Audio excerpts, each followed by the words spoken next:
Welcome back to the Shema podcast, my friends, and part 2 of Horse and Rider with Rabbi Wohlgelernter.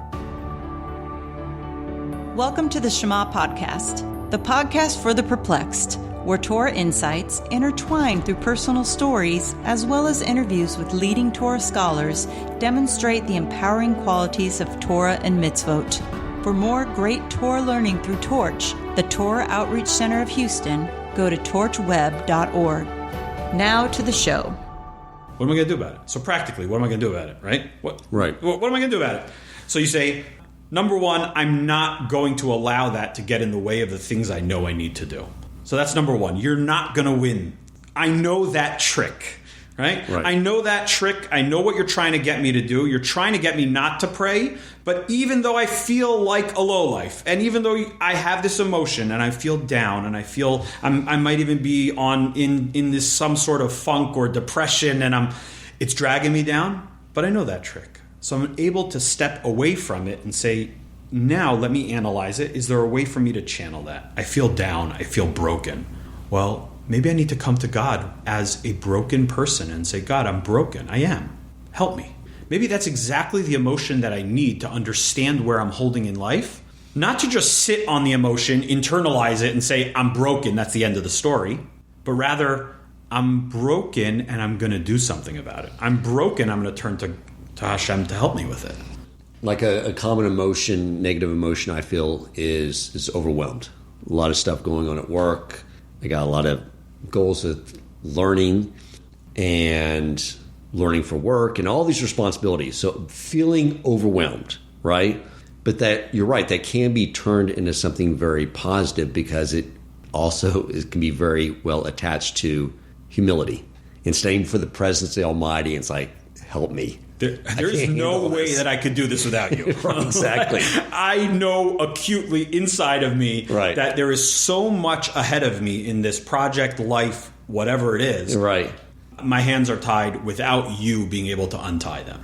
Which is a very positive thing because humility is the ultimate goal, really, to become closer to Hashem. So you can rechannel that for a very positive purpose. Exactly. That's pretty amazing. Okay. I think that you just said it perfect. You take that emotion and you say, now, what is the next step? Is the next step paralysis, which a lot of times being overwhelmed leads to throwing your hands up, and it's, paralysis, right? I can't work today because there's just too much to do. Right. I don't know where to begin. That's the craziest thing. I don't know where to start, right? It's like, that's the craziest thing you ever heard when you look at it from the outside. That's crazy. Yeah. If someone would tell you they can't work today because there's just too much to do, you'd look at them like they fell off the moon. What are you talking about? So get to work. Right. Okay. So that's every one of these things. It's every one of these negative emotions. It's channeling it. What am I going to do about it? And a lot of times, the answer is, Hashem, this is what I'm feeling. You just turn to heaven, right? You develop your relationship with Hashem to the point where you turn to Hashem and say, Hashem, this is what I'm feeling.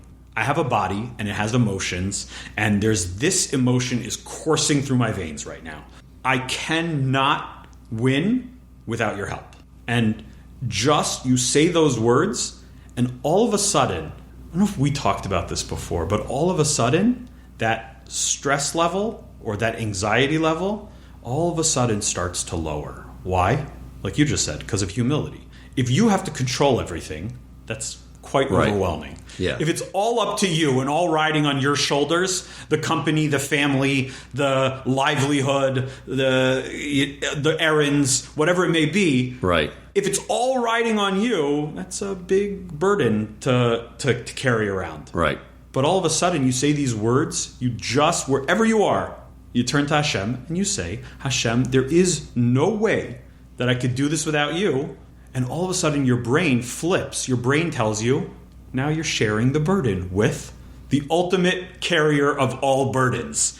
Now you're sharing the burden with a being, with Hashem, who never gets overwhelmed. It's never too much for Hashem. Right. Okay, now, all of a sudden, it's not all on me. Okay, let's break it down. And now you can go into your your kind of your psychological steps that you need to take in order to, whatever tools you use. If it means making a list of the things you need to do and knocking them off one by one, if it means putting a certain amount of them to the side and saying that's not for today, even though it was part of my overwhelming list, it's not for today, I will get to it. Okay, you put them aside, but now you're sharing the burden. And you're only doing that as a result of being able to process that emotion and not allow it to take over your entire being, take over who you are. Okay, that's a great tool set right there for that one emotion, harnessing it for something very, very positive.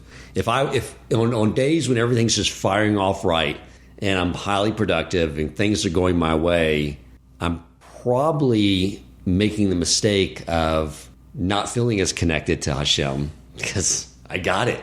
I can handle this. I can handle this, right?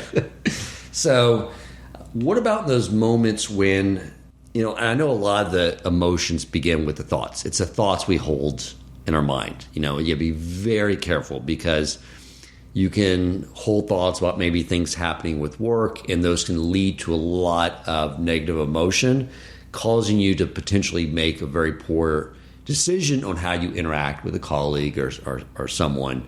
And I don't need any of this raw emotion involved in this interaction. But it's just like sometimes, my only line of defense is, as I mentioned in the intro, I work out. It just sort of diffuses a lot of it. Right. But and that works. That is a Band-Aid solution that I've had my entire life. But I get a little envious when I know that I see people that don't have to work out every morning, and they're chill and they're joyful, and they probably don't have to, like I said, have fitness goals of not being an a-hole. I mean, it's just like they just do it. Like why do I have such unbridled emotion that feels like it's so hard to control sometimes? Right. So when you start noticing patterns about yourself, right? Yeah. So there's one reaction, and I think it's a very typical reaction, is that a person says, "Listen, I thought about myself. I know who I am, and this is just who I am." Right? Whether it's a positive or a negative thing, it's just like this is built into who I am. But I think that when we do that, right, and we just kind of come to an acceptance of, listen, if I in your example, if I'm not working out, then I can be a jerk, right? And so if I miss my workout, listen, this is who I am. Right? I'm just that guy. Okay. I'm short with people. I'm sometimes mean, sometimes condescending. That's just, what? That's just who I am. That is a trick of the Yetzer Hara. That's a trick of the Yetzer Hara. That's true. And I did sort of frame it like I do recognize it's like the body. It's like, the body that I'm trying to control. I'm trying to steer it. And I do know it's sort of not me, but it's still my job to make it docile and follow my commands. And it seems like I'm definitely not the dog whisperer in this. Okay, good. So, but when you get a new dog, right? When you get a new dog, what do you have to do? You have to train it. Right. So the beautiful thing about life is that we're not expected to be fully trained, right? Right. I used to say, like, after you get married, right? You have to be housebroken, right? Like you have to learn like how the house works, and this is your wife's house, right? So you have to learn. You gotta fit in here, okay? But the beautiful thing about life and Hashem and our mission is that you're not expected. By the time you're 20, you should be fully trained. That's not the expectation. The expectation is that you have a life mission of going through and training yourself to do those things. So you're given certain things naturally. You have a person who naturally gets angry very easily, very short fuse. Mm-hmm. So you have two choices. Either you go through the rest of your life saying, this is just who I am. I'm a person with a short fuse. Right. And then you figure out, like you said, Band-Aid solutions to that. Sometimes or every time I interact with my kids, I first need to have a beer, right? or like I get home from work and the first thing I need to do is have a beer. Why? Because I have a short fuse and I know that if I don't, it's not going to be good. Okay, that's Band-Aid solution. Or you can actually attack the actual midah or character. The actual part of you that you say, that's something that I can actually make strides on working on, right? And I can actually work on that. And then you come up with tools, real tools to attack it head on, to be in a battle with that part of you. And I think that is that's a real challenge, right? Not just accepting that I have this junk that's going to come around with me for the rest of my life. Not accepting that as this is just who I am, and rather engaging with it in a positive way, engaging with it and figuring out tools how to engage with it. I think that is a major challenge, right? The Yetzer Hara is called, the rabbis, the Talmud tells us that the Yetzer Hara is a old foolish king, right? What does that mean? An old foolish king. So let's break it all down. So He's a king. The Yetzer Hara, the evil inclination, is a king, because sometimes it feels like he's just completely in control. And sort of left without a battle, he does take over, right? Like we talked about before, you can go through a period in your life, you can go through even minutes or hours where you're not fighting against him. Well, guess who's in control when you're not fighting against him? He's the king, right? Okay, so he's a king. We got that. What does it mean he's old? Why are the rabbis telling us he's old? He enters the scene very early. Very good. As soon as you come into this world. Very good. Base understanding is that like minutes after man comes into the world, there is this character called a snake, and that's the representation of this force. He's crouching at the gate. He's there. He's waiting for you. Exactly. Right. And not only he's old, but he's old in your own day-to-day life, right? He's been with you since birth almost. From the first moment that you realized that there was a thing called doing right and wrong, there was this thing pulling you to do wrong. And for some reason, right, constantly making these wrong decisions. Think about your teenage years, right? You're just constantly doing the wrong thing, and he's old. He's been around for a while. Think about it in your 24-hour period, right, of each day, right? You wake up in the morning, he's right there waiting for you. Hey, good morning. Welcome back. Yes. So nice to see you. But there's another explanation. There's another reason why he's called old. Okay. Is that he wants you to mirror his attitude of being old. And what's the attitude of being old? He says, I'm old. This is who I am. I'm programmed like this. I'm programmed to pull you away from what you want. This is my mission in life. And he says, you're also old. You know what old means? Old and set in your ways. You're also old. Static. Yeah, you've been like this your whole life. Right. You've always had this part of you. Right? Right. You go to the extreme. You've always had this demon or this skeleton in the closet, this thing that comes around with you. And sometimes you're able to distract yourself, right? If the movie's really good, then you're able to not think about that part of you that you don't like. Right. Or if the ball game is really good, right? Late in the 9th inning in a tie game, okay, you're not thinking about that. But you start walking towards the car after the game, and that excitement starts going down, and all of a sudden this thing is back. This little demon, this little guy, this little skeleton in your inner closets, but he says, "You're old. You're old. This is who you are. This is who you've always been. You've always had this." And he wants you to believe that you are old just like him. And the minute that he gets you to believe that it's just part of you, that these negative emotions and your reactions to the negative emotions that's just how you are. I have a short fuse, okay? Everyone around me's just got to be aware of it, right? It's like, right. But why are you accepting that? Why are you accepting that negative emotion? Why aren't you developing a path to getting away from it and to leaving it in the distance? And the only way to do that is to say every single day and every single moment, I am new. I am new, and I can rid myself of all these things that I thought were just part of my life forever. I'm not old. The minute that we give in to being old, by the way, in one of the major prayers that we say around the high holiday time, there's a paragraph called Shema Kolenu, where we call out to God, hear our voice. And one of the lines we say there, we do it with the Chazan, the leader says his line, and then we repeat it. And one of those lines is, Al tashlichenu le'es zikna. Don't let us get old. Don't let us get old. So simple understanding is like what we said before, is don't let me get old and lack the energy and just be an old person who's, kind of waiting for the day of death and, so, kind of waiting out their years. Yes. That's simple understanding. Okay. But we're going one step further.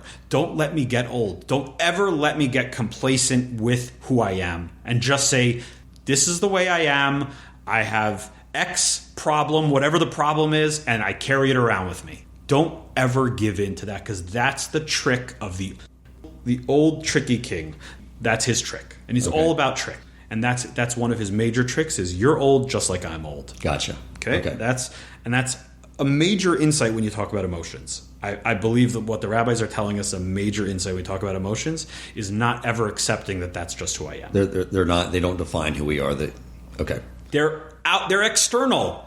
They're external. For sure. You can control them. You are in control of this story. Right. And look, I mean, you look at all the holidays, clearly God is telling us that you control the emotions because he's dictating to us how he wants us to feel.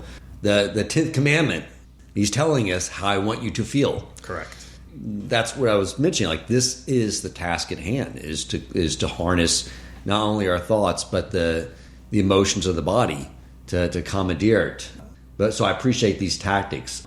It seems like anger is an emotion that derives from frustration, that derives from trying to control things that we don't control. Agree. Okay. Yes. So you're now at that emotional state of anger because you're trying to control something you can't control. How would you recommend channeling that? I mean, I guess you could channel that towards controlling something you do control, which is sort of battling the Yetzer Hara. And just sort of flip it back on itself. Like you say to yourself, there is certain things that I can control. Right. I can fight against this. Right. Okay, that's step number one. I control whether I get angry. Right. Exactly. Right. Exactly. But also it's going back and analyzing, like, what are those things that are triggers for me? Yeah. And why? Why is that so triggering? Everyone has, I believe, as I heard from a great rabbi, he said everyone has certain things that their spouse does that for any rational reason, they cannot explain why it sets them off. It says everyone has those things. Right. And what is it? It's usually something left over from your childhood. Maybe the way you saw your parents or something that you witnessed. And it's playing with this little memory, right? And so now it's happening in your life.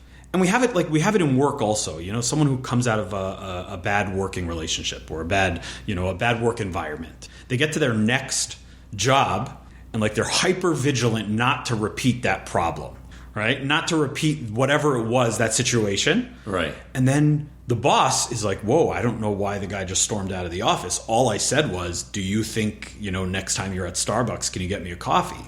And what's the guy thinking is, oh boy, here I go again, because I was the gopher at my last job, and that's what I did. I spent my whole day getting everyone lattes. Right? It's like, and all of a sudden the boss says to him, hey, next time you're at Starbucks, I would love a coffee. And the guy just flips out and he walks out of the office. He's like, I'm not getting you a coffee. He's like, whoa, right? That was a little overreaction. But we have stuff like that in the house also, where there's something that shouldn't, with logic, intellect, with those type of things, it shouldn't set us off. For sure. Right? And then all of a sudden it's like, whoa, that was out of the ordinary. But I think that being able to analyze those situations afterwards and really apply your mind towards it, and this is where your intellect comes in, is because to be able to separate yourself from that trigger, especially when you're talking about anger, to be able to separate yourself, again, if you can experience this as with an out-of-body experience where you're looking at characters in front of you, then right, it's much easier to say, okay, this is why it's triggering, or this is why it is affecting me that way, and I need to apply myself so that it doesn't affect me that way. Right. Okay, then you could talk about the tools, but the first step is look at it and say, wow, I'm noticing a pattern. I'm noticing that every time, the pink bowls are on top of the white bowls, for some reason, I'm flipping out. Right? The stupidest things. We all have those things. It's like I don't understand. When my shoes are backwards in my closet and not the other way, right? It's like all of a sudden I'm flipping out. Why is that happening? But to be able to look at it from the outside and say, okay, now I need to develop tools. Right. Talk about the tools again, like we said before. The tools themselves or the method it's a little bit personal. It gets very personal. Right? What are the steps? What are the methods that we use? But the first step is to be able to notice these patterns about ourselves and then apply the intellect to those patterns. Especially when we talk about negative emotions, anger, stuff like that. Anger, resentment, depression, these type of things, sadness. when you talk about these type of things, to be able to look at it from the outside and say, that's something that I'm noticing, this pattern I'm noticing for some reason. And then you start looking big picture and you say, oh, 1 second. These things bother me a lot more on the days when I go to sleep after 10:30 or after 11, or when I have a late night, right? If I get stuck in Netflix late at night, episode after episode, right? Then for some reason, oh, genius, the next morning I'm not in a good mood. Is it something that my wife did? No. Right? Is it something that my kids did? No. Is the guy next to me at shul, is he really that annoying? No. I just had a late night and I have a short fuse today. Okay, now you start remedying the situation. Okay, now I know myself better. That's a major thing, is knowing yourself and understanding yourself, understanding what those triggers are, what sets you off, what makes you have, what gives you that frustrated feeling or that overwhelmed feeling. What is it? Is it reading your emails too early in the morning? Do those emails pile up overnight because people are working in other time zones? Right? Is it asking yourself those questions? What is causing this? What is, like you said, it's all starting in my brain. It's starting somewhere and triggering an emotion. Right. So can I get to where it's starting and understand that? Why is it starting there? Why is it happening there? And now I can deal with it. Now I can maybe head it off. I can maybe, head off the problem. Mm-hmm. Okay. Let me ask you, now you give some good tips for navigating, rechanneling negative emotion. How can we take advantage of the positive emotions, like to create excitement in doing something that we should be doing? Very good. Studying Torah, doing something for work, doing whatever the mitzvah may be. Right. How can we create emotion around that activity? Right. So there are different methods presented by the rabbis. The one that resonates with me is allowing your intellect, actually, this is where the power of the intellect is, allowing your intellect to create emotions. So you come to shul and you say, right now, I don't feel great, right? I'm not excited for this holiday, okay? But then to allow your intellect to create those emotions by thinking, well, wait a second. There's a creator of the world is waiting for me, little old me, to come to shul, sitting patiently, waiting for me to show up for this holiday with my, on Sukkot. He's waiting for me to show up with my lemon and palm frond, right? To shake it around. And this is important to the creator of the world. And through this, there are ways to come closer to God through this little seemingly insignificant action. And now you're intellectualizing, and now you're saying, okay, wow, oh, wait a second, I'm starting to feel something. I'm starting to actually feel an emotion where I have an emotional connection to this, right? Allowing your mind to rule over your heart. So when your heart is saying, I'm not excited, allowing your mind to create the excitement. And do what you need. If it means understanding the significance of what the action is or what the mitzvah is that you're doing, then go study before you come to do that. You have this challenge. You have this challenge that when you come to pray, not you, but when someone comes to pray, they say, I know I have this challenge. I'm just not a rambunctious, excited person. So I come to pray and I'm basically just saying words, and it's kind of, monotonous. It can be methodical. It's just going through kind of some motions. Yeah, this is totally describing me. but the motions, but I'm not feeling it. I'm not feeling it, right? Right. But I know I'm supposed to.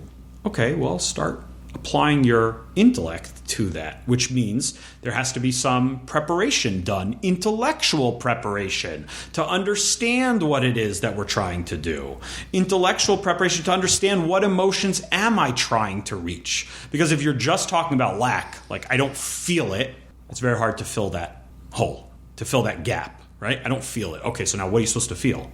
Well, maybe it takes some study to understand what it is, and when you start having that in your mind as you come to it, the study that you do, or what you've read about it, or what you've heard about it, and you're thinking about that, and that's all happening in the brain, right?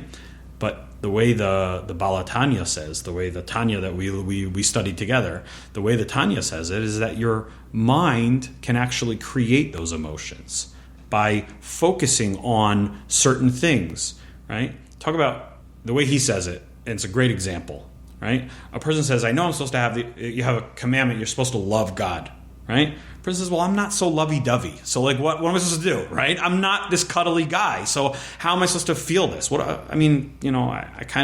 I know that I appreciate, enjoy, and maybe in air quotations, love my family, but it's doesn't feel to me like what you see in the movies, right? It's not like there's no pink hearts floating around my head as I walk through the front door with my family. And what is that, right? Okay, so think about it. Let's go back to God, right? I know I'm supposed to love God, but what is that feeling? What is that love? Okay, so you start thinking, well, you start thinking about how ever-present God is in our lives. You start thinking about how God is the creator. You start thinking about how much control God has on every moment. You start thinking about the fact that God gave you an opportunity to exist in this world and gave you gifts and he gave you abilities well beyond what you deserve. Now, wow.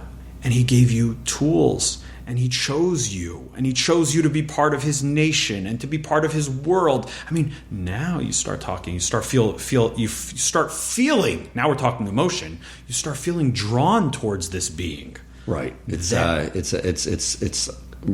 would guess it's thoughts of gratitude. And thoughts of gratitude. Appreciation yes. Right, fuels that. Yes, appreciation for all these things. And now all of a sudden you start being drawn to it. The Tanya says, look at the paragraph right before Shema. This is an insight that I just read in the Tanya. It's amazing because it reframes the order of prayer. Think about the order of prayer right before the Shema. There's a paragraph there where we say, Hashem, you chose us. You gave us the Torah. You gave us the toolkit, right? And you chose us to be your nation, and you gave it to us with love. So we're looking at Hashem's love for us. And he says, when you meditate on that, on Hashem's love for us, then your heart is filled with a reciprocal feeling of love. And look at the next, what do we say next? V'ahavta es Hashem Elokecha. You should love God. But it needs to be framed. How do you get yourself in that mode of loving God? Is understanding, appreciating, having gratitude for everything that he gave us, including especially the Torah. Right. Now I'm like a mirror. I'm reflecting that back now. V'ahavta es Hashem Elokecha. You should love Hashem, your God. So your mind can actually create these emotions, the positive ones. Right. This is about training yourself to have certain thoughts to consider before you want to take on any action. As I mentioned in the beginning, you're teaching before Shabbos. It's getting us intellectually, getting our thoughts into a frame of mind that then gets me into an emotional state that I'm ready for Shabbos. Exactly. I have to understand it intellectually, and then it can allow for the space to create the emotions to experience. So I understand what it is that I'm experiencing intellectually, and born out of that intellectual understanding is those positive emotions. They can become very strong. You can find appreciation for experiences that you didn't even know exist when you apply this kind of method, this tool of intellectually understanding something and allowing that to flow to the emotional state. Okay, and this is also very clearly what the sages had in mind when they were creating our sitter. Yes. I have like the skip over area where I was like, I'm just going to, like on Shabbos morning. Right. It's a lot to say. There's a lot there. I'm just going to study a little Torah. Like I don't really connect with all this stuff. But now like I do see like there was a lot of thought that went into what they telling us. Focus on this. Focus your thoughts here. It's going to build you. It's going to build up the emotion before you get to the actual davening aspect. It's all about building, yes, 100%. It's all about building that emotion. And the order of the sitter, we've talked about that before, you and I personally. Yeah. The order of the sitter is tremendously important in the order that it is. And to be aware of that order is also important. But so work towards it, right? Yeah. So you're looking at a daunting task because, first of all, it's a foreign language. There are messages coded in these verses that they want us to say that maybe I'm not even aware of if I just read the translation. Right. Okay, and then there's like an overwhelming number of things that I'm supposed to say in a short amount of time. Okay, that's daunting. to say the least, right? Overwhelming, right? Okay. Yeah. So break it down. So you say today, it's about 25 minutes, that introductory part of davening. Yeah. It's about 25 minutes till I have to join with the whole congregation together. We get to the part where we're going to say the Shema. Okay, I'm going to focus on one of these paragraphs. And maybe that's too much. Maybe I'm going to focus on half the paragraph this week.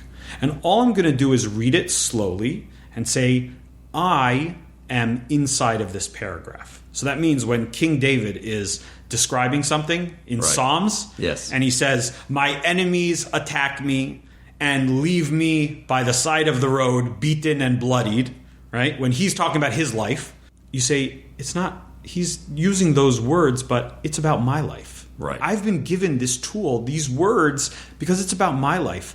And you just read that line and you say, wow, yeah, that's kind of how I'm feeling this week. Or I've experienced this. Yeah, my enemies, whether it be the things that challenge me in life, my evil inclination, right? There could be times in the world or in history when it's actual enemies fighting against me, physical enemies. Yeah. But using those words, but now you're already breaking it down. You're saying, I'm not looking at this whole big 25 pages that I have to say in 18 minutes or whatever it is. I'm actually breaking it down and saying, no, I can handle this, right? I'm going to do one half of one of these paragraphs, and that's going to be my focus. And then I'll build on that. And maybe I'll stay with that half a paragraph for a couple weeks. I got again, we're not expected to be masters of the craft right from the beginning. Okay, so this is what I'm going to do. And then you build on it. Now you're already utilizing the tools that the rabbis set up in the Siddur. I know we're getting off on a tangent going into the Siddur, but you're utilizing the tools that have been given you to create those emotions.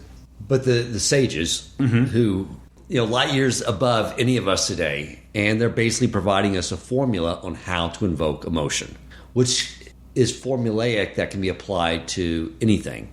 There's a lot of contemplative thought. I mean, there's probably some things matter of fact, I'm going to write down that I know what to think about to get myself into a certain state.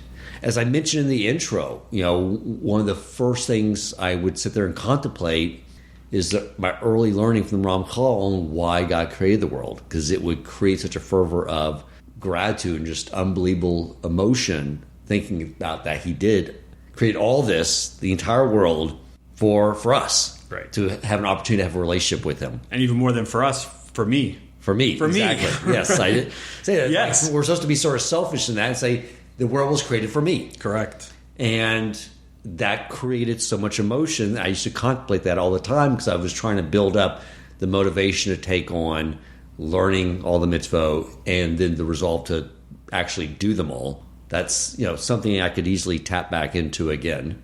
But yeah, no, that's very helpful. But you're right. It all begins with thought. And I think just like the sages do with the Siddur and any of my other activities, there are some days when I am like super excited to take on whatever is going on at work. There's a lot of gratitude I have for being in the position I'm in. I'm excited for the opportunities. I just gotta like sort of get those thoughts back into my head and play that script to create the right emotion. I think it's what the sages are telling us with everything. It all starts with a thought. Yeah. I mean, Rabbi Nachman says it clearly. All pain that we experience comes from our minds, comes from our intellect, or said in another way, is a lack of intellect. So if you can apply your intellect to anything, you can handle it and you can experience it and it won't be painful. You can apply your mind to any part of your life and create those emotions or take away those negative emotions. Right. And you can really do that. You're in control. Rabbi Nachman says on what you just mentioned, the world was created for me. Okay, now what are you going to do about it? Says Rabbi Nachman. The world was created for you. Okay, so go fix it. Right? The world was created for you. That means your responsibility, yours, you, Yaakov Wohlgelernter, Dan Coleman, your responsibility is to fix this world. It's on you. Okay, so go do it. It's a second step in that thinking about the fact that the world was created for me. Now I translate that into action, emotion, doing, and living with that idea, right? With that intellectual thought, but now it takes over the rest of me. Right. Which also when you said that, it just creates back those feelings of being overwhelmed. Yes. As I stated in the beginning. Yes. And then we say, wait, but that overwhelms me. And then we go right back to Hashem. Right back to the humility aspect and asking for help. Okay, great. You created the world for me, but it's a little bit too much for me to take on right now. Can you help me out? Yes. Oh, it's not all up to me. It's not all up to me. Amazing. Amazing. I can handle this. Beautiful. Any other words of wisdom? Yeah. Let's hear it. Not my words. Again, from Rabbi Nachman, I think that it's worthwhile to mention one of the ways that he frames the discussion about the evil inclination and what he says about the evil inclination. He says that the way that you got to look at the Yetzer Hara is he's a prankster, okay? And he's running through the marketplace. So you got everyone's manning their booths. Imagine like a shuk, right? Right. Everyone's manning their booths, and this guy's selling nuts, and this guy sells candy, and this guy sells Tupperware, and whatever. And he's running through the marketplace, and he walks up to every single person with a closed fist, and he says, "Do you want to know what's in here?" And everyone's interest is piqued, and he continues down the hallway of the shuk, and he continues next to each stall. And as he goes, and people are intrigued, what's inside there? It must be something interesting, important, exciting.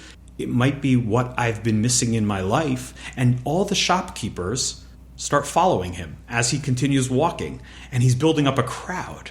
Right? And it's just one person after another, like the Pied Piper. And he's holding his hand and he walks up to each person excitedly. "Don't you want to know what's inside of my hand?" And all of a sudden, this crowd, he gets to the end of the marketplace. He turns around and he says to them, "You guys really want to know?" And now the fervor, right? This is like the mob mentality. Show us, show us. And each person is thinking for themselves, like this inside of this guy's hand, this guy who just walked and created this uproar in the market. Inside of his hand must be the most interesting, important, pleasurable, exciting thing. And he opens his hand and it's empty. And you realize, what does Rabbi Nachman say?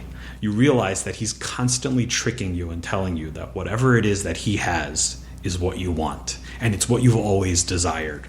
But in the end, says Rabbi Nachman, what does it lead to? You have to realize he's a prankster. He's got nothing in his hand. He has nothing to offer you. So in all of these situations, he uses another mushal, another way to visualize it. You ever had the window blinds open a crack and the sun starts coming through the window? Sure. And you can see like a ray of sun, right? Sometimes you're like, wow, I didn't know there was so much dust flying around in my air, right? Because you see kind of like it almost looks real, this ray of sun. Right. And you could almost reach out and grab it. Yeah. But you reach out and grab that ray of sun that is so clearly shining into your room, and your hand goes right through it. And he says that's the Yetzer Hara, is he shows you these rays of light, where he says, just follow me through the marketplace, because I have exactly what it is that you've always desired. I can supply it for you. Whether that's honor or the material desire, wealth, whatever it may be, right? Like in the Ten Commandments you mentioned, the neighbor's wife that's exactly what you've always wanted, right? He shows you this thing, but then he pulls it away. It's not even there. He doesn't even have to pull anything away. He just opens his hand and it's empty. That ray of light that he's showing you, you can't grab onto it because it doesn't really exist. And so understanding that about the Yetzer Hara tells us something I think very powerful. Is that a lot of the things that he shows us show up in our imagination. We imagine that if I would only do this, that I would just be happy, or it would put me in a good mood. Right. Talk about, we said before, mind-altering substances, right? But even when you talk about, you don't have to go so far. When you discuss alcohol, a lot of times people are engaging in it because there's real pain that they don't want to deal with. Right. And so they're abusing something that is put into this world. Again, they're abusing it because they say this can give me the happiness that is so elusive to me, that I can't seem to find. But what they have to realize before they do it, what they have to realize is that experience is actually an empty experience. And this is every engagement that we have with the Yetzer Hara, is he'll trick you. He'll try to show you that, no, you have a right to be angry. right? There's something real here. You should engage in anger. Or you have a right to be sad because this is a real sad experience, and just resonate with that sadness and with that anger, and that's who you are and all the things we talked about. But understanding that his hand is ultimately empty. He's not holding anything. He doesn't hold the keys to happiness, the keys to life, the keys to fulfillment. He holds none of that. His hands are empty. And when you understand that, again, like we said all the way at the beginning, looking at the evil inclination as a character in the story of your life. And when you can do that, you look at him as outside of yourself. Now you can talk about fighting with him. You can talk about battling with him, this outside force. That's not who I am. Who I am good. I want to do good. Outside of me, there's this thing that pulls me away. But if I can fully believe and understand and internalize the fact that his hand is empty, there's nothing there for me, makes it a lot easier to battle. Beautiful. I set up this whole conversation with a faulty framework. I really thought there was sort of two foes at hand. One was the Yetzer Hara, and then one was the emotions of the body. But very clearly, it's the foe is just the Yetzer Hara because it's a battle for our thoughts, and whoever controls the thoughts, our Neshama or the Yetzer Hara, is what are pulling the strings to the emotions. Yes. So it's the same foe. Yes. And just that's it.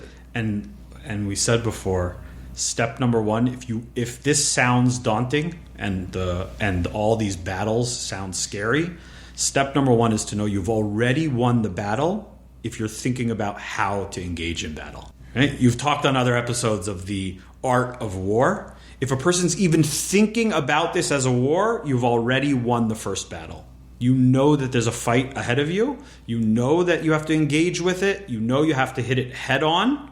And you know that you have to create the tools, develop the tools in order to fight this battle. All these tools of war, you've already won the first battle. You've already moved the front lines where you are now here and established as you are now a foe of the Yetzer Hara. You're an enemy of the Yetzer Hara, and that's the worst thing he could deal with is someone who's willing to fight him. Beautiful, Rabbi. I think you gave some amazing insights and tips and techniques. For one, for initiating the right thoughts to have the right emotions and creating the right emotion around our actions. It's how we have the biggest impact in this world. And two, taking the negative emotions once we have them, once we're stuck with them, once we got there, and rechanneling them into a more positive and a more constructive way. So I appreciate it. Awesome. Hopefully I'm going to take all that we learned today. I'm going to apply it. God willing, I'm confident I'll be able to see some real positive results from it. But hopefully I can take the banana republic I call my inner kingdom and turn it into somewhat of a semblance of some order. So thank you so much. I appreciate it. Amazing. It's clear from the rabbis that you can do it. You have the ability to do it, and you just have to apply yourself to it. Beautiful. Thank you, Rabbi. If you enjoyed this episode, please consider supporting Torch so they can continue to spread Torah wisdom to the world by making a donation at torchweb.org and clicking donate in the top right corner of the page. And if you would like to get in contact with our host with comments, suggestions for future topics of learning, or questions for him or his guest rabbis, you may email him at president@torchweb.org.